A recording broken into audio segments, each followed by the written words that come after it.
એક વખત એક દૂધના બાઉલમાં 2 ડેટકા પડી ગયા અને બહાર નીકળવા માટે બહુ પ્રયત્ન કરતા હતા. તો હોય ને બીજા મિત્રો ડેટકા ઉપરથી નેગેટિવ કમાન્ડ ચાલુ હતા, હવે નહીં થાય, હવે કાંઈ નહીં કરી શકાય, તમે નહીં બચી શકો. એટલે એક ડેટકાએ વિચારી લીધું કે ભાઈ હવે આમાં કાંઈ થાય એવું છે નહીં. એટલે એને હાર માની લીધી. એટલે એને પ્રયત્નો કરવાના બંધ કરી દીધા. થોડા સમયમાં એ ડેટકો મરી ગયો. જ્યારે બીજો ડેટકો તો એના પ્રયત્ન ચાલુ રાખ્યા અને પ્રયત્નમાં વધારો કરતો ગયો.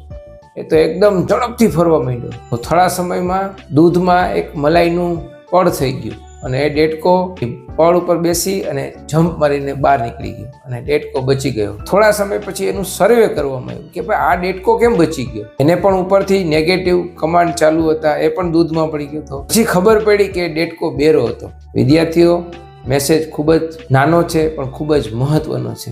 નેગેટિવ વાત માટે ક્યારેક બેરા પણ બની જવું જરૂરી છે. માટે હંમેશા પોઝિટિવ રહો. Keep learning and keep growing. Always say yes I can. Thank you.